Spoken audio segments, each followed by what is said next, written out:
बैठो।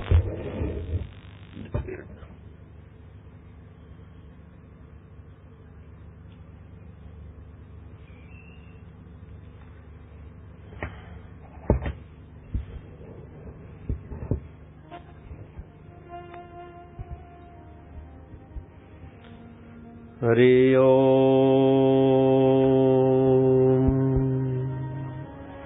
हरि ओम।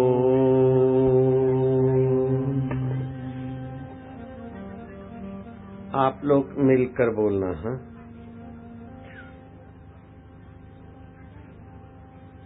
सर्वदा सर्वकालेषु सर्वदा सर्वकालेषु नास्ति तेषाम् अमङ्गलम् नास्ति तेषाम् अमङ्गलम् येषाम् हृदयस्थ भगवान्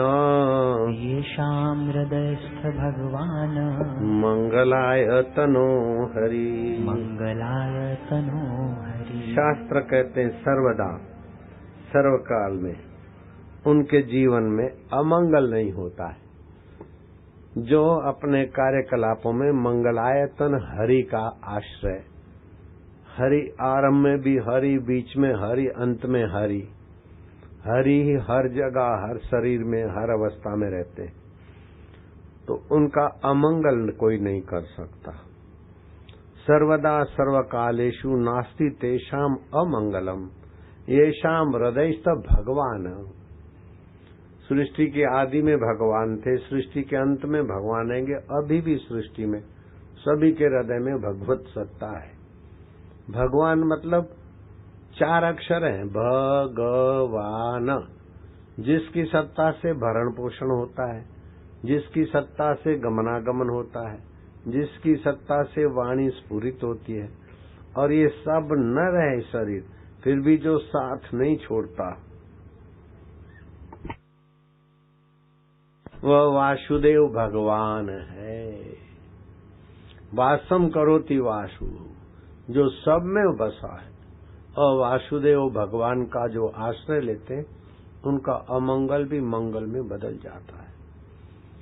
सर्वदा सर्वकालेषु नास्ति तेषाम अमंगलम येषाम हृदयस्थ भगवान मंगलाय तनु हरि। इतना ही नहीं, शास्त्र आगे भगवान के रास्ते चलकर जो प्रवृत्ति करते हैं उनके लिए क्या बोलते हैं? नित्य उत्सव भवेत् तेषाम्, नित्य उत्सव भवेत् तेषाम्, नित्य उत्सव भवेत् तेषाम्, नित्य उत्सव भवेत् तेषाम्, नित्य श्री नित्य मंगलम, नित्य श्री नित्य मंगलम येषाम् हृदयस्थ भगवान, येषाम् हृदयस्थ भगवान मंगलाय तनो हरि, मंगलाय तनो हरि। उनके जीवन में नित्य उत्साह नित्य उत्सव रहता है, और फिर नित्य श्री रहता है। श्री माना लौकिक संपदा और आंतरिक संतुष्टि। रावण के पास लौकिक संपदा थी लेकिन आंतरिक संतुष्टि नहीं थी। शबरी भीलन के पास लौकिक संपदा नहीं थी लेकिन आंतरिक संतुष्टि खूब थी। तो कोई कोई विरले होते हैं जो लौकिक संपदा और आंतरिक संतुष्टि। नित्य उत्सव भवेत् तेषाम्, नित्य श्री नित्य मंगलम। उनका नित्य श्री हृदय की प्रसन्नता भी एक संपदा है, और बाहर रुपया पैसा संपत्ति भी संपदा है। कभी कभी आतंक से, चोरी डकैती से, लुचाई लुफंगाबाजी से कोई आदमी पैसे तो पा लेता है लेकिन उनके जीवन में नित्य मंगल नहीं होता है। दारू पियो और अमंगल करते, और दुराचार करो और अमंगल करते। लेकिन जो भगवान के रास्ते जाकर, जैसे हमारे ये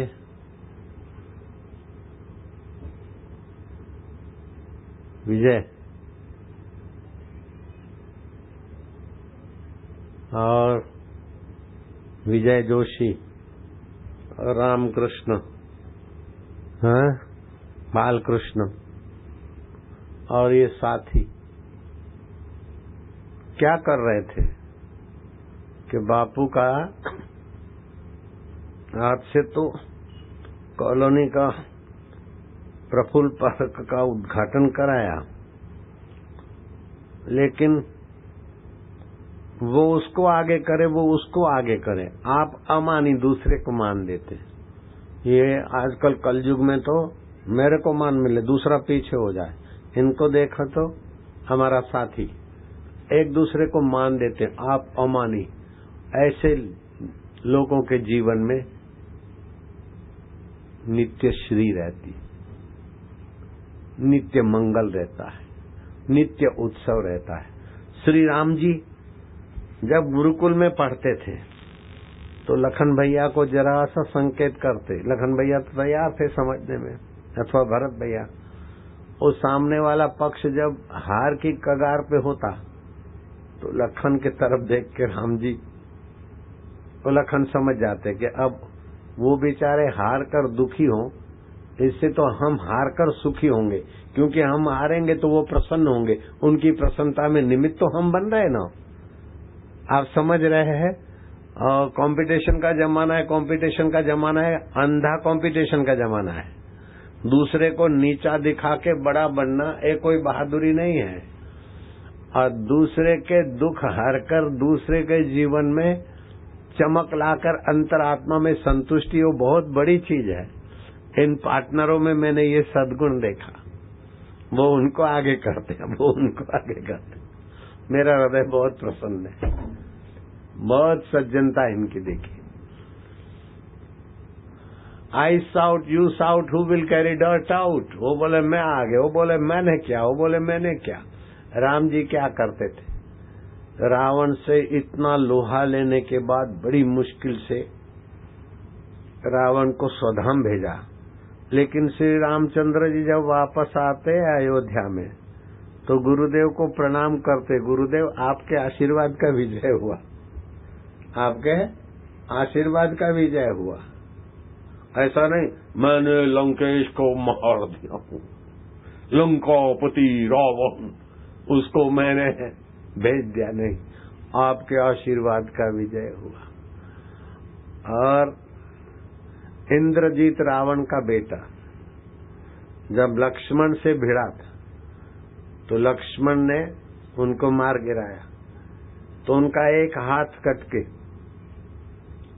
इंद्रजीत की पत्नी के प्रांगण में गिरा। वो जो सुलोचना देखती कि मैं सती, मेरा सतीत्व है तो मेरा पति का ये हाथ कैसे हो सकता है। कलम लाई, कागज लाई, अगर मेरे पतिदेव का हाथ है तो मुझे पर्चा मिले। तो कटा हुआ हाथ ने अपना साइन कर दिया, तो एकदम विवल हो गई। पिताश्री रावण को ससुरा थे, मैं लुट गई और ये आपके सुपुत्र का हाथ इधर, मतलब आपके सुपुत्र इस दुनिया में नहीं रहे, मैं सती हूं और सती का पति सती के पहले नहीं जा सकते, ये क्या हुआ मेरे से। बहुत विलाप करने लगी।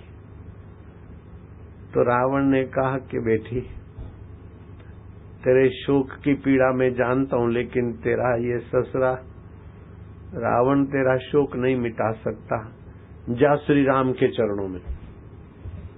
आप ताजुब करेंगे, जो दिन रात राम जी से दुश्मनी का प्रवृत्ति कर रहा है, वो अपनी बहू को भेजता कि जाओ श्री राम के पास। राम जी के आगे विलाप करते हुए सुलोचना गई तो राम जी बोलते कि सुलोचना तेरे सतीत्व में शंका नहीं है, जैसे लक्ष्मण की पत्नी सती है और उसका प्रभाव लक्ष्मण के पास, ऐसे सुलोचना तेरा सतीत्व उर्मिला से कम नहीं है। फिर तू पूछेगी कि ये हार कैसे हुई मेरे पति की,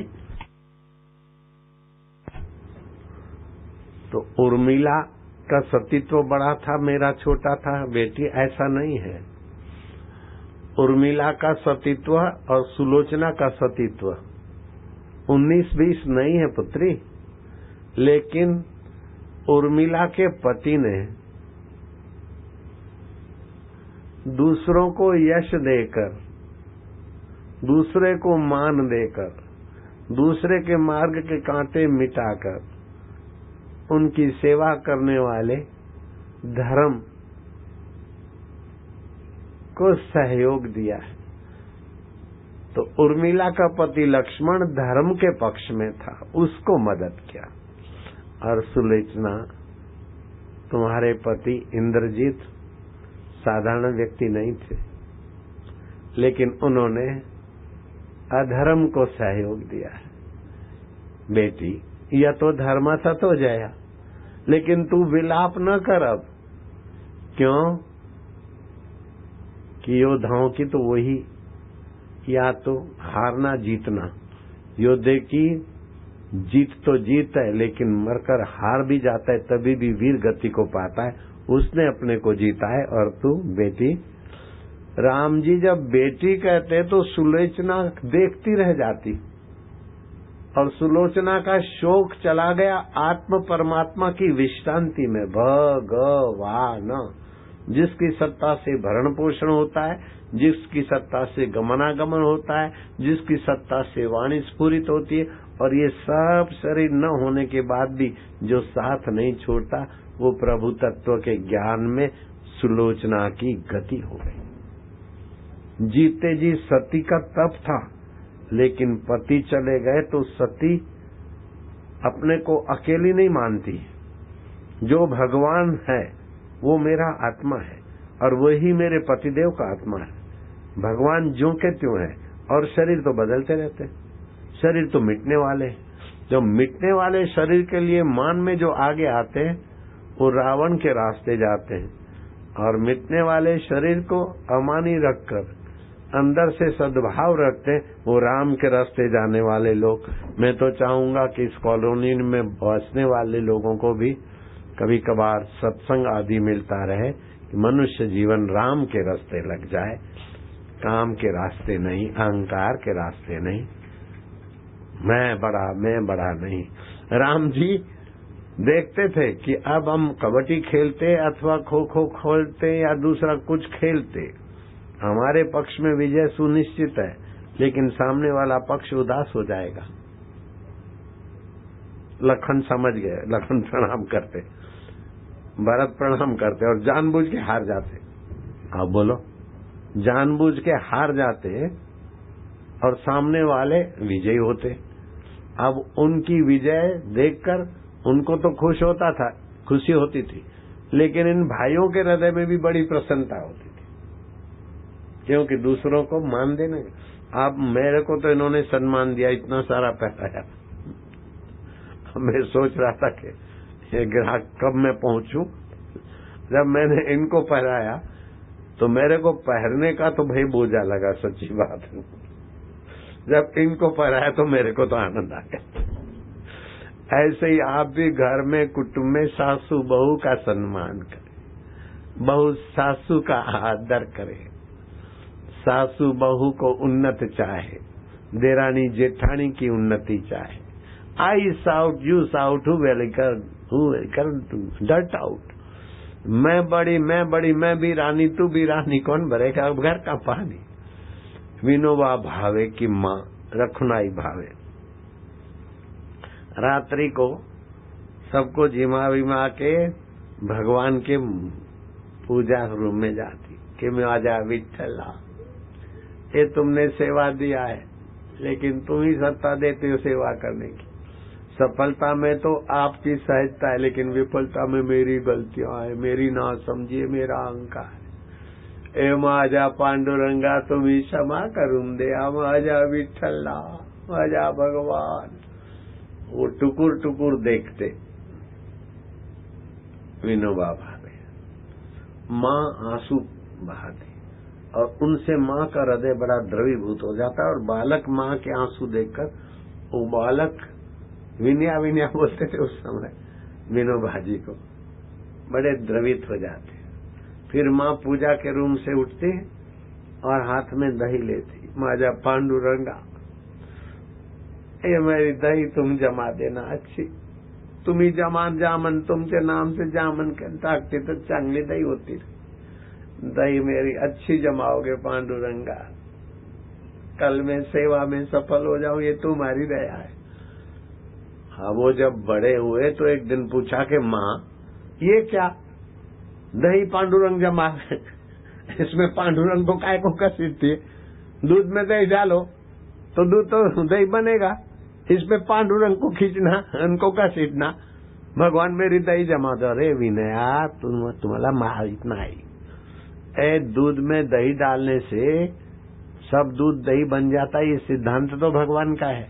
जब भगवान के सिद्धांत से दही बनता है तो भगवान का नाम लेकर जब दही डालती हूँ तो दही में भगवत सत्ता होती है, दही कितनी अच्छी बनती है। विनोबा भावे ने लिखा कि मैं जब इंदिरा गांधी ने मीसा चलाया ना कि राजनेताओं के पास सत्ता आती तो कभी किसी को भी कुछ भी कर दो, गुरु नानक को 2 बार जेल में डाल दिया उस जमाने के शैतान लोगों ने, थे तो कुर्सी पर, उस समय नानक जी दोषी थे, वो निर्दोष थे। तुकाराम, एकनाथ, ज्ञानेश्वर जब आया थे तब तो कितना कुप्रचार करने वालों ने किया। इंद्राणी नदी में अभंग फेंकवा दिए पंडित ने, लेकिन फिर पंडित इंद्राणी में नहाता तो उसको जलन होती। तुकाराम तो बैठे के पांडुरंगा में बिना भोजन के रहूंगा, बिना पानी के रहूंगा, लेकिन मैं तुम्हारे अभंग आए बिना नहीं रह सकता हूँ। तो वो पांडुरंग आए बाल रूप में, अब बोले तुमने पंडित के कहने से, रामेश्वर पंडित के प्रभाव है, दबाव है, तुमने इंद्राणी में डाल दिया अभंग, लेकिन मैंने सब संभाल के रखे लो। वो अभंग हस्तलिखित थे, इंद्राणी बहती नदी इंद्राणी में डाल दिए, लेकिन रामेश्वर भट्ट का आदेश तो पाल लिया, लेकिन भगवान के लिए बैठ गए तो भगवान उनके रामेश्वर पंडित की दादागिरी से दुखी तुकाराम बाबा के पास आए और वो अभंग दे गए। अभंग दे गए उधर रामेश्वर भट्ट इंद्रायणी में स्नान करके बाहर आते तो मानो तेजाब में से बाहर निकले।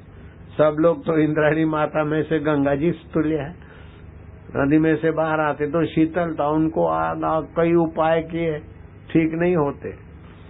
आखिर ज्ञानेश्वर की समाधि पे गए, रोए खूब। तो ज्ञानेश्वर ने स्वप्न दिया कि तुमने तुकाराम तुकोबा को सताया है, तुकोबा का अपराधी हो तुम, मैं क्या क्षमा करूंगा, वही कृपा करेंगे तब तुम ठीक होगे। अब रामेश्वर भट्ट सुबह स्वप्न आया और जो तुकोबा के नजीक आए तो गांव में खबर पड़ी कि इनको तो विट्ठल वो अभंग दे गया। ओए रे बाप रे, जो अभंग इंद्रायणी में फेंकवाए थे वो विट्ठल इनको दे गए। रामेश्वर भट्ट का अहंकार चूर चूर हो गया। मैं बड़ा विद्वान हूँ, मैं बड़ा पंडित हूँ, मेरी आज्ञा चलती है, ये सब अहम की कमाई किया था। ये मेरे अहम नहीं मेरे को तपाया है। बाबा तुम मेरा अहम ले लो, मैंने आपसे अत्याचार किया, आप संत का आशीर्वाद लेने के बदले मैंने संत को दुख दिया है, अब मेरा शरीर जलता है, कृपा करो। ओ तुकोबा के माझा पांडुरंगा क्षमा करुण दिया। उसी समय वो ठीक हो गए। तो नित्य उत्सव भवे तेषाम, नित्य श्री नित्य मंगलम, जो भगवान का आश्रय लेकर काम करते उनके जीवन में विघ्न बाधा तो आते लेकिन वो डरते नहीं, आया तो चला जाएगा।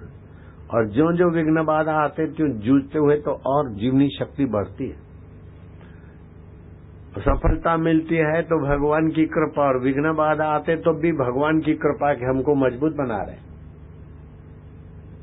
हे बालकृष्ण, हे अजय विजय, लक्ष्य न ओझल होने पाए, कदम मिलाकर चल, सफलता तेरे चरण चूमेगी आज नहीं तो कल। दिल्ली में द्वारका कॉलोनी एशिया में बड़े में बड़ी मानते, कितने हजार कितने लाख मकान बने, सारे बिल्डर टूट पड़े थे। 2000, 5000, 10,000 एकड़ में हुआ होगा, मेरे पास आंकड़ा नहीं, लेकिन बहुत फ्लैट बने।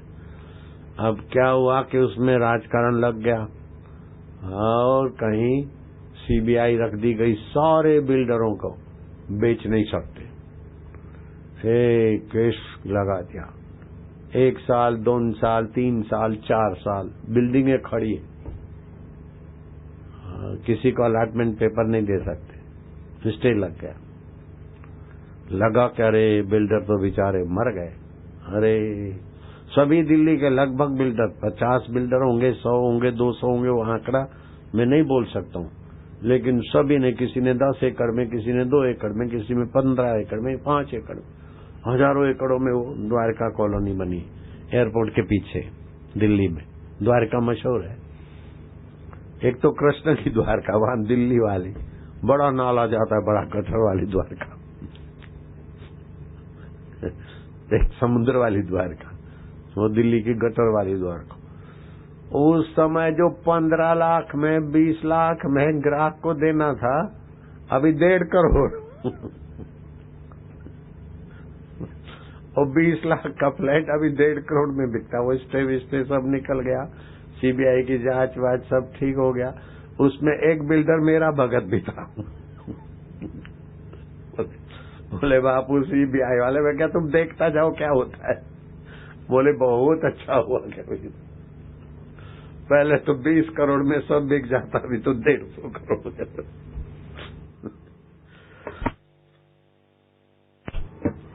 तो कभी कभार कोई विघ्न बाधा आए तो समझना, जब आंधी तूफान आता है तो शुद्ध हवा, शुद्ध ऑक्सीजन, ऐसे ही मेरे काम में आता रहता हूँ 19-20, डरना नहीं चाहिए। मैं बोलता हूँ, सब लोग बोलो, जिंदगी के बोझ को जरा दम मार के बोलो ना, ढीले ढीले नहीं।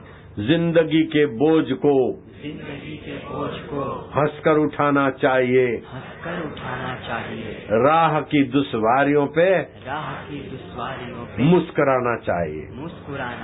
कदम अपने आगे बढ़ाता चला जा, कदम अपने बढ़ाता चला जा, तेरे मार्ग में वीर कांटे बड़े हों, लिए तीर हाथों में विघ्न खड़े हों, बहादुर सबको हटाता चला जा, बहादुर सबको मिटाता चला जा, कदम अपने आगे बढ़ाता चला जा। आगे बिगुल, विजय की बिगुल।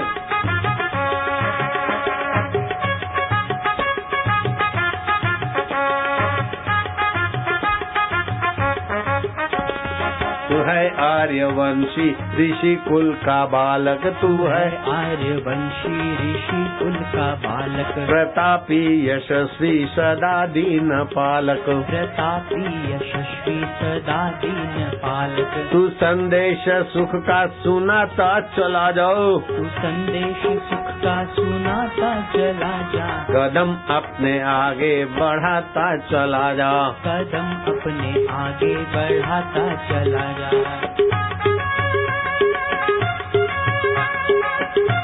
ऐसा उद्घाटन किसी में हुआ नागपुर में, ऐसा कभी उद्घाटन देखा सुना? सब बिल्डरों के मुंह में पानी आएगा, ये कैसे देखेंगे?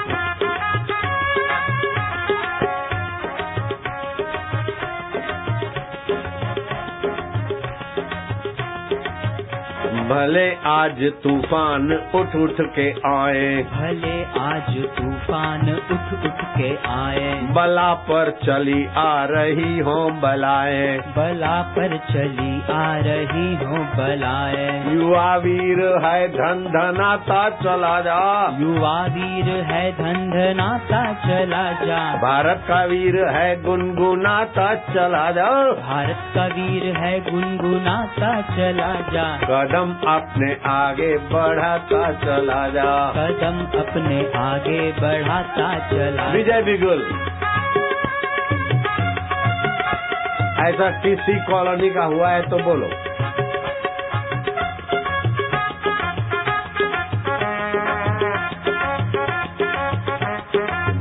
हरि ओम ओम ओम ओम ओम ओम ओम ओम ओम ओम प्रभु जी ओम ओम ओम पांडुरंगा ओम ओम ओम विठला ओम ओम ओम ओम नारायण ओम ओम गम गणपतया ओम ओम ओम ओम ओम ओम ओम ओम लक्ष्मी नारायण ओम ओम ओम ओम।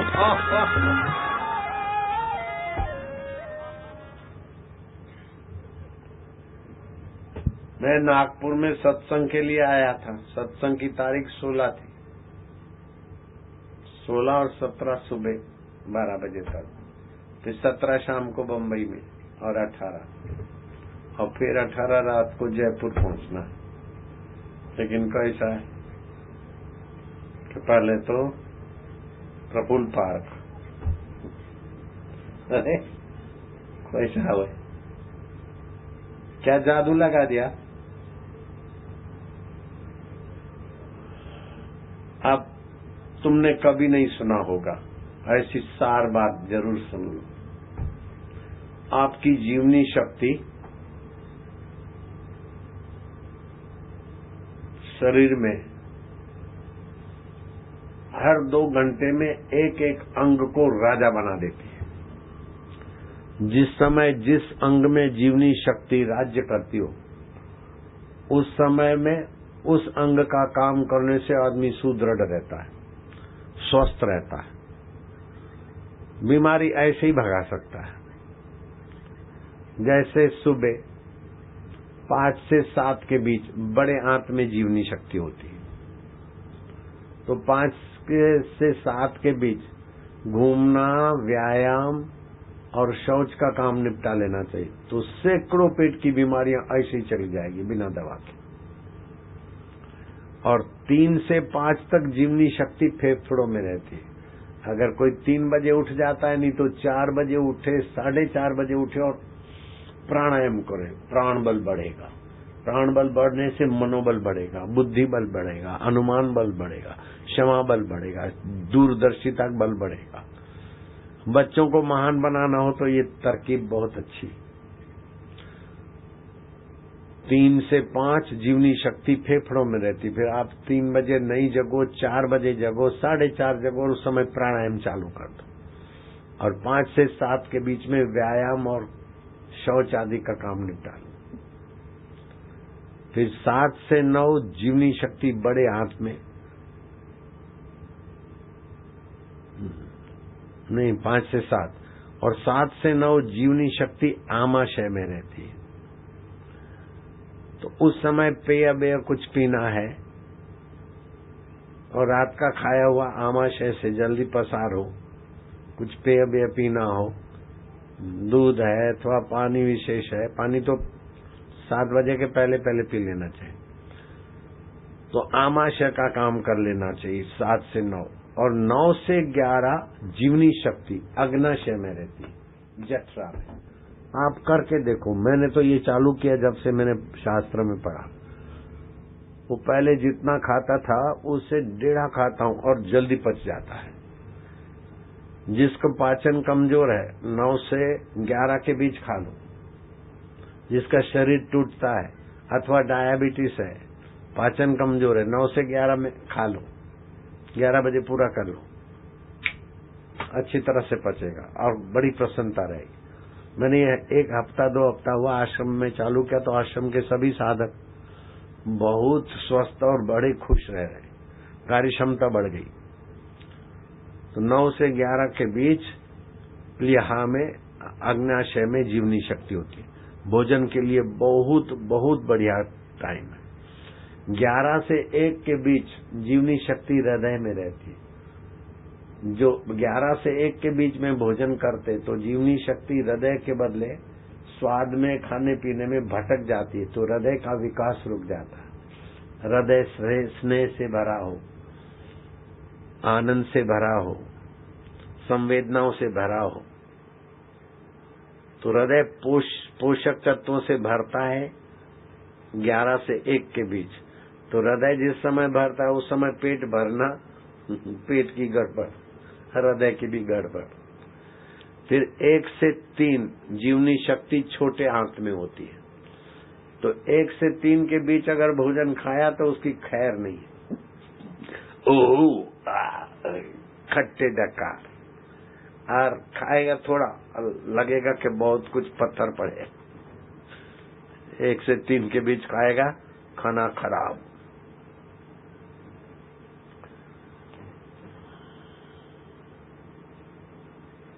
ग्यारह से 1 के बीच खाएगा तभी भी गड़बड़ है, लेकिन 1 से 3 तो ज्यादा गड़बड़। उस समय क्या होता है कि छोटी आंत में जीवनी शक्ति होती है, तो जो 11 बजे भोजन कर लिया तो 1 से 3 के बीच उस भोजन के रस को आंत अपने शरीर में शोषित करती है और पूरे शरीर को उसका एनर्जी देती है। जैसे मक्खन लस्सी का सार है, घी, ऐसे ही। अब भोजन जब 11 बजे करेंगे तभी तो भोजन का रस, एनर्जी मिलेगी हाथ को। अब 12 बजे, 1 बजे, 2 बजे किया तो रस, कच्चा रस आएगा। फिर ये कुल्ला पकड़ेगा, घुटना पकड़ेगा, सिर भारी। ये बीमारी कुदरत के मेल से विपरीत टाइम में खाते पीते, इसीलिए बीमारी होती। पशु इतने बीमार नहीं पड़ते, पक्षी इतने बीमार नहीं होते, मनुष्य इतना बीमार होता है क्योंकि जैसा मन में आया सब, वो प्रकृति के ताल से जीते पशु पक्षी, और हम लोग बेताल जीते, इसलिए बेताल बजाते तो कैसा लगता है, ऐसा ही बेताल खाना पीना। 1 से 3 भूल के भी भोजन नहीं करना चाहिए।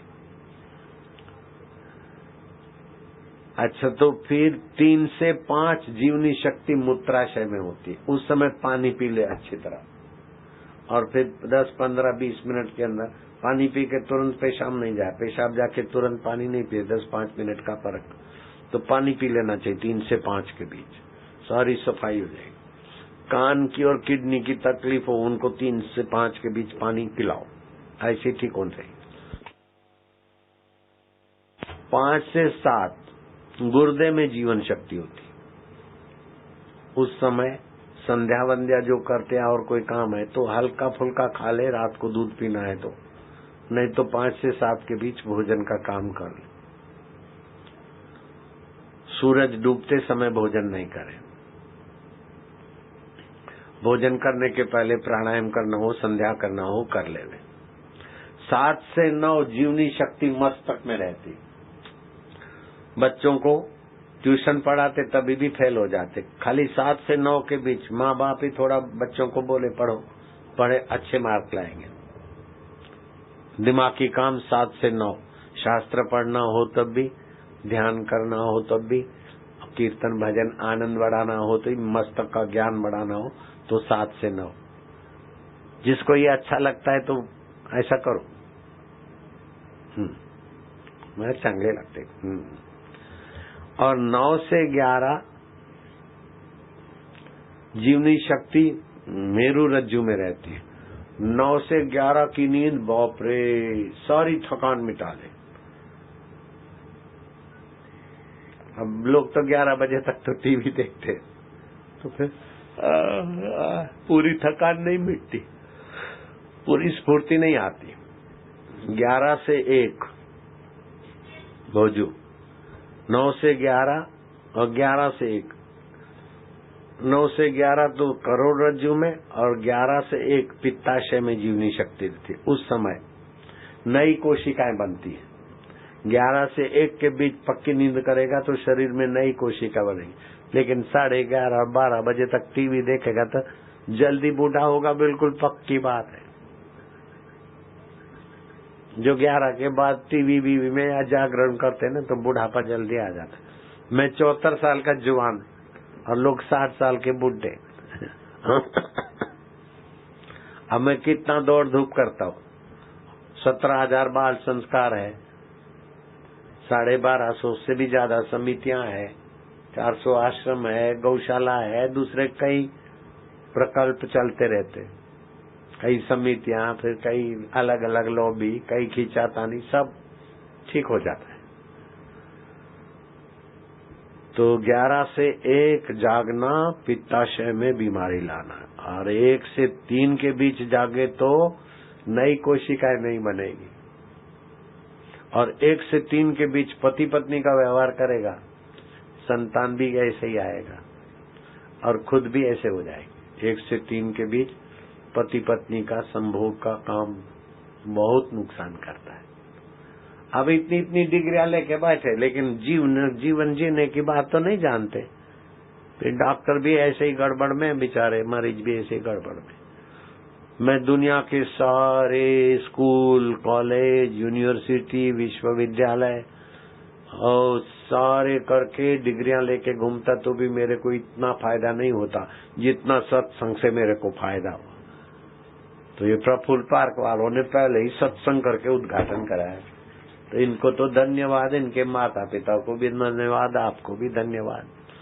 भगवान शिव जी के धन्यवाद में मिलाकर मैं आपको धन्यवाद देता हूँ। शिव जी बोलते हैं, आप बोलना, धन्य माता पिता धन्यो, धन्य माता पिता धन्यो, गोत्रम धन्यम कुलोद्भव, गोत्रम धन्यम कुलोद्भव, धन्या च वसुधा देवी, धन्या च वसुधा देवी, यत्र स्यात् गुरु भक्तता, यत्र स्यात् गुरु भक्तता। पार्वती उनकी माता धन्य है। किसकी? बोलो ना, हमारी माता धन्य है। किसकी माता धन्य है? आप लोगों। उनके पिता धन्य है। किसके? हमारे। उनका कुलगोत्र धन्य है। किसका? आप लोगों का। उनके कुल में जो जन्म लेंगे उनको भी शिव जी धन्यवाद देते। कुलोद्भवा, जो उनके कुल में उत्पन्न होते। तो सत्संग करना, कराना और सत्संग का निमित्त बनाना, ये बहुत बड़ी बात है। और सार बात आपको मिल गया। ये कैसेट लोग सुनेंगे तो संभाल के रखेंगे। 7 से 9 दिमागी काम, 9 से 11 नींद, 11 से 1, 1 से 3 तक नींद, फिर सुबह 3 से 5 तक फिर फेफड़ों की कसरत, 5 से 7 फिर आंत की कसरत और शरीर की कसरत और पानी पीना। ठीक है? हरि ओम, नारायण नारायण।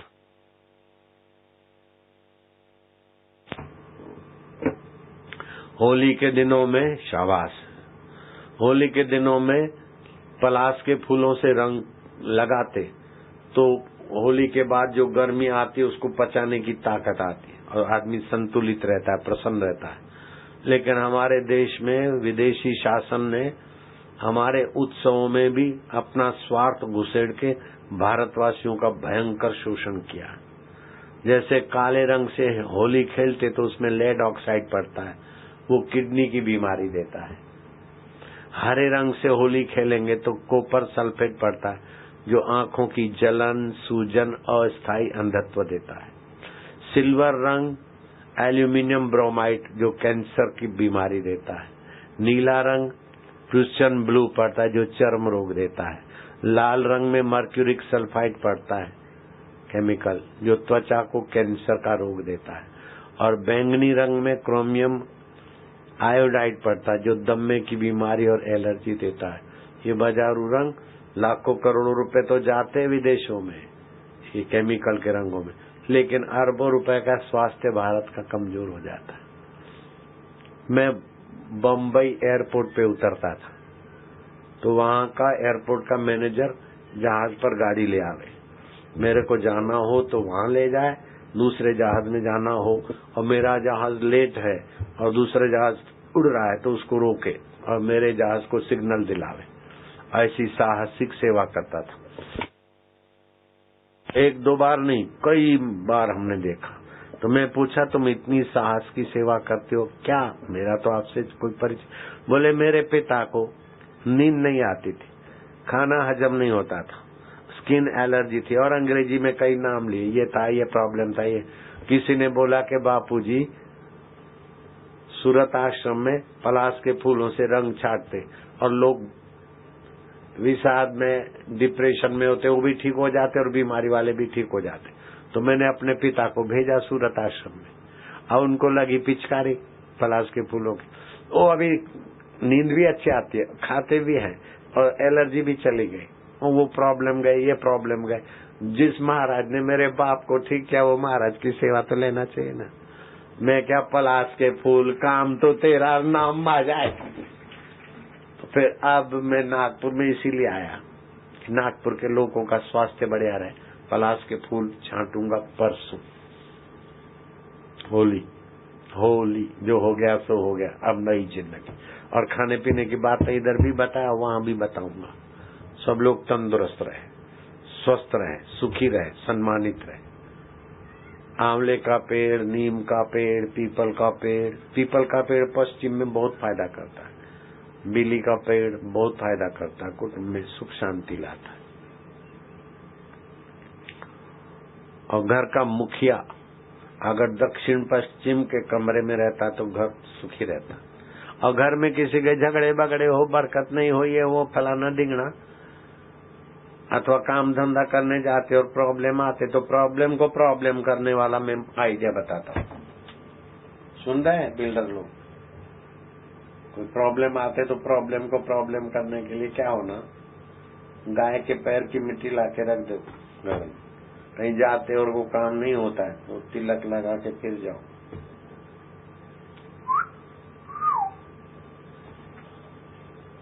जो ऑफिसर जो ये वो जो भी फाइनेंस है वो सब प्रॉब्लम सॉल्व। और क्या करना, घर से निकलते नौकरी में, प्रमोशन में, किसी में भी तकलीफ है तो घर से निकलते समय गीता का आखिरी श्लोक, 18वें अध्याय का आखिरी श्लोक, वो पक्का हो जाएगा। मैं बोलता हूँ, तुम बोलो। तुम जीभ तालू में लगा के मन में बोलो और मैं बोलूंगा, मेरा सेवक बोलेगा, तुमको याद करने में आसानी होगी।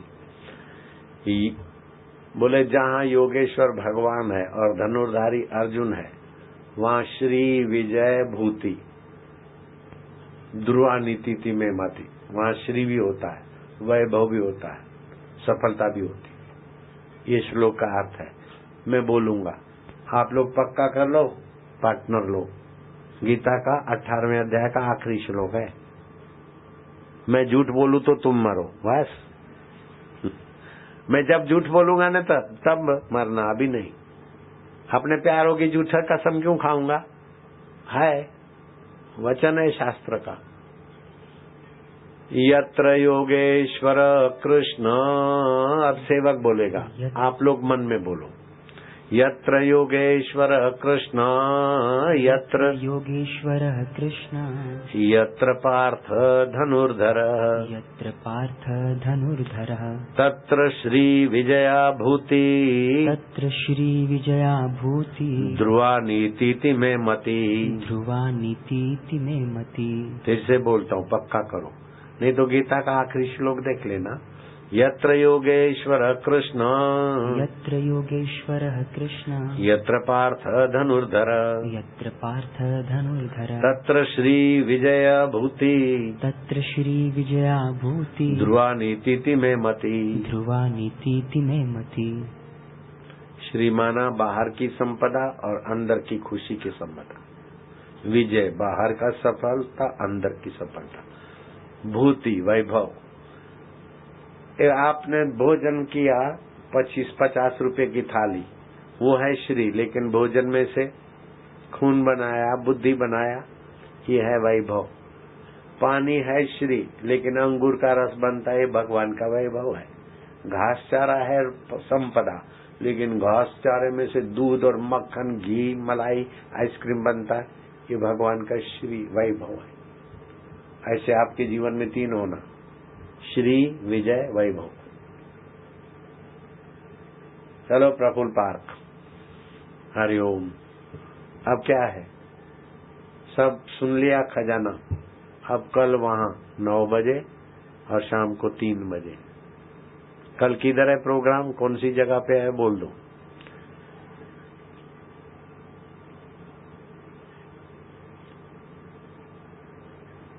कस्तूरचंद पार्क। जो जानते हाथ ऊपर करो। बस हो गया एड्रेस। रेशम बाग में तो दूसरों का चल रहा था, तो कस्तूरचंद पार्क में कल सुबह 9 बजे से शाम को 3 बजे से। और परसों तो दीक्षा भी देंगे और 9 वो जल्दी करेंगे थोड़ा। परसों 1 बजे तो उड़ जाएंगे। ये बम्बई में है परसों शाम को 3 बजे। अभी बम्बई का परसों, इस समय बम्बई का 1 सत्र पूरा हो जाएगा। ये भी बड़े चालाक है। मैं तो इधर आया कि नासिक में बहुत भीड़ था, तो नासिक में रहना जरा भीड़ भाड़, तो मैं क्या एकांत में इधर आ जाता। तो भाई साहब तो आए एयरपोर्ट पे लेने को, लेकिन मैं आज भी करा दिया। बोलते हैं गुजराती में, आया था मलवा बेसाड़ी दीदा दड़वा। आया था मलवा बिहारी दीदा दड़वा। आए थे मिलने के बोलो ये चला। हरिओम हरिओम। हेलो अर्जुन, आप